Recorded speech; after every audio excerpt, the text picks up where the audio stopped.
반도체를 빼고 보면은 우리 주력 산업들이 거의 다 지금 사양화되고 있어요. 반도체만 괜찮다고 했는데 반도체 정말 괜찮은 부분은 다 미국으로 가버릴 가능성이 크다. 지금 우리도 하루빨리 한국에서 재생에너지를 사용해서 지을 수 있는 이른바 이제 녹색 산업 정책이죠. 그런 것들을 해야 되고. 네, 이번엔 경제 상황에 대한 좀 분석을 해보려고 하는데 지금 뭐 일각에서는 지금의 경제 위기를 뭐 IMF보다 더 심각하다 이런 얘기도 하시는데 실제로 지금 대한민국 경제 어느 수준에 와 있다고 좀 봐야 될까요? 사실 한국 경제가 굉장히 좀 중요한 그 상황에 있다고 생각을 합니다. 그런데 일각에서 말하는 IMF 위기 때보다 심각하다는 건 저는 조금 동의하지는 않습니다. 그러니까 이제 거시 지표들 가지고 이야기하는데 예를 들어서 가계 부채가 GDP 100%가 넘었다. 물론 이제 원래 조금 떨어져서 100% 밑으로 왔지만 주요국 중에서는 거의 제일 높다 이런 이야기. 그리고 정부 부채, 국가 채무 같은 경우도 작년에 드디어 50%를 넘었다. 뭐 이런 이야기죠. 그다음에 기업 부채도 굉장히 많은 편이고요. GDP 한 10%에서 20% 수준. 그래서 이 부채 수준이 너무 높다는 것 때문에 우려하시는 분들이 계시고 또 한편은 이제 최근에 환율 문제들 보면은 1,400원 찍었다가 지금 이제 한 1,360에서 70 이 정도 왔다 갔다 하는데 이 고환율이죠. 이게 이제 기본적으로 고이자 미국의 이자가 높고 우리가 상대적으로 이자 격차가 있죠. 거기에다가 미국에서 고이자율을 유지를 한 거라는 것 때문에 강달러 현상이 나타나는 거죠. 그래서 이제 환율이 치솟고 하는 문제. 그다음 물가 여전히 높고 그다음에 특히 장바구니 물가들이 굉장히 높고 이런 거시적으로 굉장히 안 좋은 지표들이 많이 있어요. 그래서 그런 것 때문에 경제 위기다 이런 말씀을 하시는 분들이 계시는데 그건 경기가 지금 안 좋다는 거지 위기라고 볼 수 있는 건 아니고요. IMF 상황하고는 많이 다르다라는 말씀을 먼저 드리고 싶어요. IMF 경제 위기는 우리가 이른바 이제 쌍둥이 위기라는데 하나가 이제 은행 위기와 외환 위기가 동시에 터진 상황이에요. 사실은 IMF 당시에 우리가 국가 채무 수준이 한 15% 정도가 안 됐어요. 그러니까 국가 채무가 지금 많다고 위기가 오는 것도 아니고 적다고 안 오는 것도 아니라는 게 사실 우리 경험에도 오고요. 그 당시에는 왜 그랬냐면 금융 자유화가 일어나면서 해외 금융 시장에 자본이 굉장히 싸게 있었어요. 그래서 우리 은행들이 단기 차입을 해서 기업들에게 장기 투자 대출을 해준 거죠. 그러니까 이 만기의 불일치가 생긴 거죠. 그러니까 근데 갑자기 아시아권에서 그 태국 바타부터 해서 그 외환 위기가 터지면서 그 특히 이제 한국에도 좀 그 당시 그 OECD 가입 문제 이런 것 때문에 환율을 좀 높게 유지를 고환율을 좀 유지를 했었어요. 그러면서 외환 보유고도 굉장히 줄어들고 그러면서 외국 투자자들이 한국 기업이나 은행들이 이걸 상환할 수 있는 능력이 있느냐. 그리고 또 한국에서 그 당시에 뭐 기아라든지 뭐 이런 진로라든지 이런 데들이 이제 부도가 일어나기 시작하죠. 그런 것 때문에 갑자기 단기 대출을 해줬던 거를 롤오버라고 하는데 상환을 하라. 롤오버하지 말고 상환하라고 한 거예요. 근데 상환을 갑자기 해주려고 하니까 장기 대출을 해준 거고 단기 상환을 하려고 하니까 갖고 있는 달러가 충분치 않고 그러면서 이 외환위기가 온 거고요. 그 외환위기하고 은행들이 부실화되면서 은행들도 도산하는 그리고 은행들 그래서 합병하고 하는 일들이 일어나는 그 외환위기와 금융위기, 은행위기 두 개가 일어나서 실물까지 다 번진 거죠. 사실은 이제 실물적인 부분에서 그것을 촉발한 측면이 있습니다만 기본적인 게 이제 외환위기와 은행위기인데 지금 이제 외환 보유고라든지 은행들 BSI 그 건전성 규제 이런 것들 때문에 그런 식의 위험은 지금 없다. 지금 거시 지표들이 나쁘다고 말을 하지만 그렇게 외환 위기라든지 은행 위기 같은 게 발생할 가능성 별로 없다라는 생각이 들고요. 그래서 이제 이런 나쁜 거시 상황에서 정부가 잘 대응하고 있느냐 그랬을 때 문제가 좀 굉장히 많다고 생각을 해요 개인적으로. 그렇지만 그렇다고 해서 위기가 올 거라고 말을 하는 거는 좀 적절하지 않다라는 생각이 들고요. 그럼에도 불구하고 제가 한국 경제 굉장히 어려운 시기고 중요하다고 이야기하는 것은 보이지 않는 사실 우리가 그 거시 지표들처럼 체감하지는 않지만 어떻게 보면 정말 지금 대응하지 않으면 실기에서 앞으로 정말 위기가 올 수 있는 네. 그런 문제들이 너무 많은 거죠. 아, 우리 고혈압을 흔히 그 소리 없는 네. 살인자 이렇게 맞아요. 부르죠. 그러니까 지금 한국의 경제 음. 상황이 소리 없는 살인자라고 저는 생각이 돼요. 음. 예를 들어서 한 2011년부터 한국의 제조업이 그 경쟁력을 잃고 있다는 지표가 뭐 거의 모든 통계치에서 보입니다. 네, 네. 그럼에도 불구하고 많은 분들이 못 느끼는 게 음. 2011년부터 지금까지 반도체 특수가 있어가지고 아, 반도체 산업 때문에 우리가 착시 현상이 아, 굉장히 그렇구나. 커요. 근데 반도체를 빼고 보면은 우리 주력 산업들이 거의 다 지금 사양화되고 있어요. 네네. 그리고 최근에 이제 반도체도 굉장히 앞으로 위기 국면에 갈 네. 개연성이 굉장히 높고요. 이게 제조업 경쟁력 상실이라는 거 이게 지금 지속화되고 있고 앞으로 가속화될 가능성이 커요. 특히 이제 중국에 의해서 대체되는 산업들이 점점 늘어나고 있거든요. 네네. 그다음에 두 번째는 이제 반도체만 그나마 좀 괜찮다고 했는데 네. 반도체 같은 경우에 지금 아리백 문제, 그 재생에너지 100% 사용하는 문제에 지금 직면해 있어요. 네. 사실 이제 재생에너지 100% 쓰는 문제에 대해서 국내에서 너무 지금 인식이 낮아서 그렇죠. 이게 왜 중요한지 잘 모르는 경우들이 많은데요. 우리가 요즘 언론에서도 많이 이야기되는 네덜란드 장비 업체 ASML이라는 회사가 있어요. 그러니까 네. 그 장비 없으면 첨단 반도체를 만들 수가 없죠. 이 ASML이 2040년부터 재생에너지 100%로 생산하지 않는 반도체 공장에게는 장비를 안 팔겠다 그랬어요. 그러니까 2040년에 네. 최첨단 반도체를 만들려면은 재생에너지를 100% 사용하는 공장을 만들어야 돼요. 자, 그리고 수요자들 반도체를 주로 많이 쓰는 메모리 반도체 특히 많이 사용하는 서버 회사들 데일 테크놀로지스라는 회사가 세계 1위입니다. 그리고 이제 아마존 웹 서비스라든지 애플이라든지 이런 서버 회사들도 2030년까지 아리백을 하라. 우리가 그래야지 사겠다라고 하거나 아니면 되게 40% 중요한 내지 문제네요. 50%는 아리백을 하라고 이미 선언을 했어요. 네. 근데 지금 우리 삼성전자하고 SK 하이닉스 같은 경우에 2021년 기준으로 삼성전자가 국내에서 생산할 때 네네. 재생에너지 사용하는 비율이 3%가 안 돼요. 아, 근데 전 세계적으로는 얼마냐? 20%예요.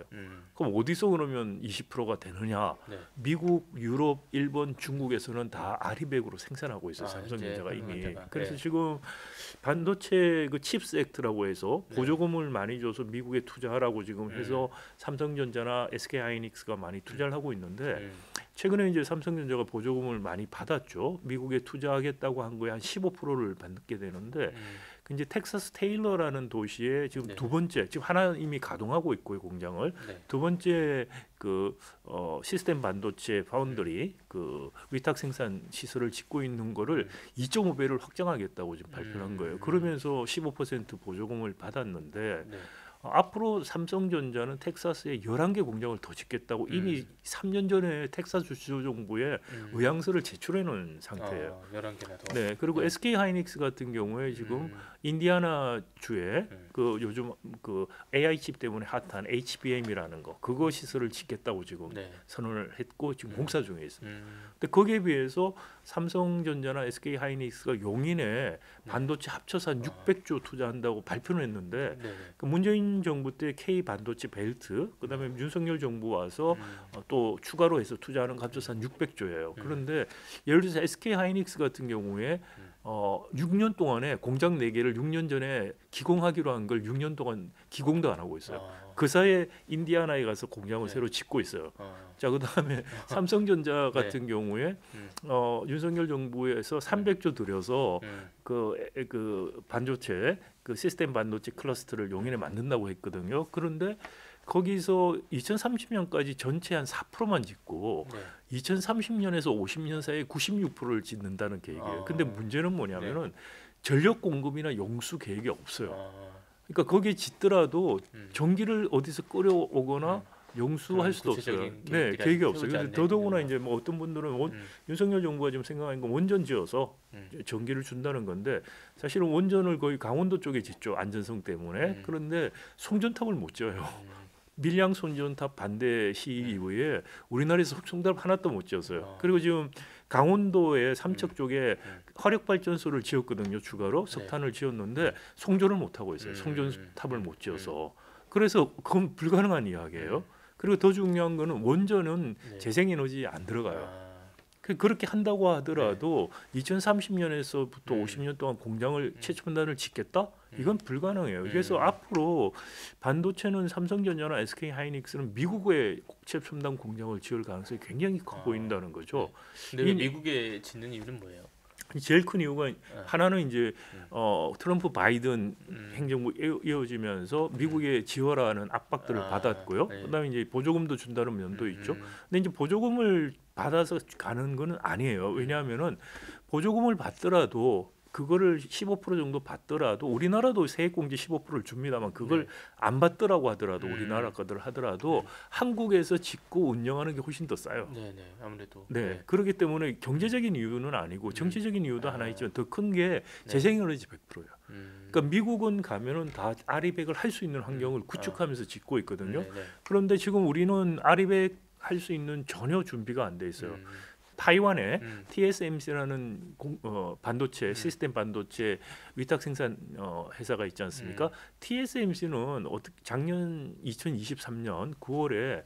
자기들은 여전히 타이완에서 최첨단 반도체를 만든다고 이야기를 하면서 어떤 계획을 발표했냐면은 2030년까지 네. 자기들이 재생에너지 60%를 써서 타이완에서 반도체를 만들고 2040년 반도체 장비의 ASML이 말한 2040년까지는 100%를 쓰겠다고 이야기했어요. 근데 말로만 한 게 아니고 태양광이라든지 또 대만 해역의 해상 풍력에서 2, 30년간 장기 구매 계약을 맺었어요.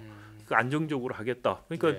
어떤 재생에너지 업자들 또는 생산자들이 투자를 해서 계약에 의해서 보장이 되니까 장기 투자하면서 지금 가요. 그러니까 타이완의 TSMC는 타이완에서 최첨단 공장에서 계속해서 생산하겠다고 하는 것을 구체적인 계획과 에너지 수급 계획을 통해서 보여줬는데 삼성전자하고 SK 하이닉스는 좀 그런 이야기를 한 적이 없고 할 계획도 없어 보여요. 이건 뭘 의미하냐면은 반도체만 괜찮다고 했는데 반도체 정말 괜찮은 부분은 다 미국으로 가버릴 가능성이 크다. 지금 거기에는 구축을 하고 있습니다. 그렇죠. 지금 네. 우리도 네. 하루 빨리 이렇게 한국에서 재생에너지를 사용해서 지을 수 있는 그런 정책적인 환경적인 뒷받침하는 이른바 이제 녹색 산업 정책이죠. 네. 그런 것들을 해야 되고 삼성전자와 SK 하이닉스도 국민들 앞에 대한민국 기업으로서 우리가 네. 한국에서 계속해서 최첨단 반도체는 생산한다라는 걸 선언을 해야 된다고 생각해요. 그러지 않으면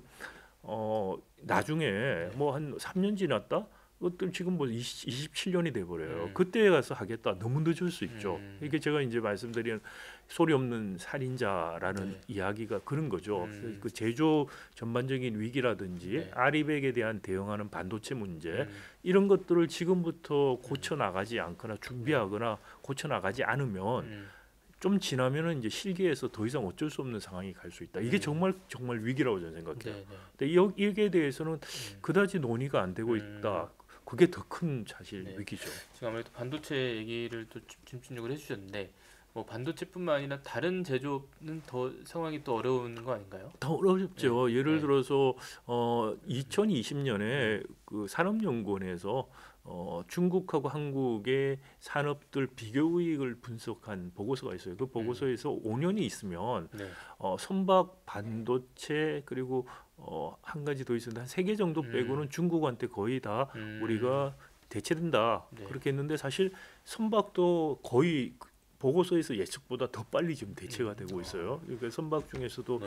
LNG선 같은 경우에는 중국과 기술 격차가 상당히 있다고 생각했는데 생각보다 빨리 쫓아오고 있어요. 그러니까 그런 부분 사실 그래서 반도체를 제외하고 거의 모든 부분에서 지금 대체 현상이 빨리 네. 일어나고 있기 때문에 우리가 이 부분들이 더 고도화되고 그리고 지금 우리 중화공업 산업 70년대 이후 이 산업들이 전기도 굉장히 많이 쓰고 탄소 배출도 굉장히 많이 하는 산업이에요. 앞으로 탄소에 대한 세금이라든지 이런 비용들이 국제 무역에서 점점 커지면 경쟁력을 유지하기도 어려워요. 그러니까 새로운 그린 산업 그리고 에너지 소비가 작은 산업으로 진화를 해나가야 돼요. 네네. 그 진화를 위한 경제 구조 개혁들 이런 것들을 해주고 아까 말씀드린 반도체 같은 경우에 전략적으로 국내에서 생산할 수 있는 그런 큰 그림의 산업 정책들 구조 개혁 정책 이걸 지금부터 시작을 해서 하지 않으면 그러면 정말 돌이킬 수 없는 진정한 위기가 이제 올 수 그렇죠. 있다 이렇게 말씀이시군요.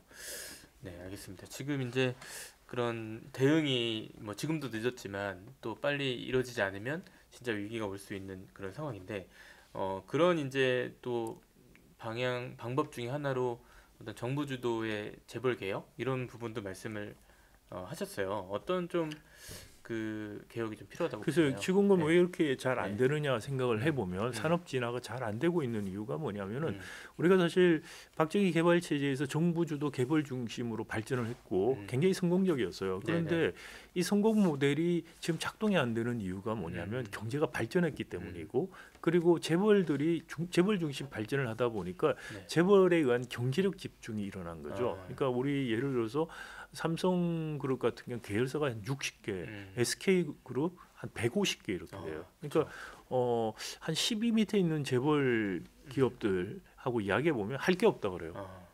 다 하고 있다. 다 하고 있죠. 위에서 다 네, 하니까 네, 4대 재벌, 5대 재벌이 거의 다 하니까 할 게 없다. 그 무슨 말이냐? 국내 산업이 굉장히 독과점화돼 있고요. 음, 그리고 독과점화되다 보니까 네, 하청 구조가 그 전속 계약으로 가요. 그럼 전속 계약하니까 단가 우려치기, 기술 탈취 이런 게 벌어지죠. 그냥 당장에는 가격 경쟁력 유지하기는 좋은데 전속 계약 관계에서 단가 우려치기, 기술 탈취가 일어나니까 혁신이 안 일어나요.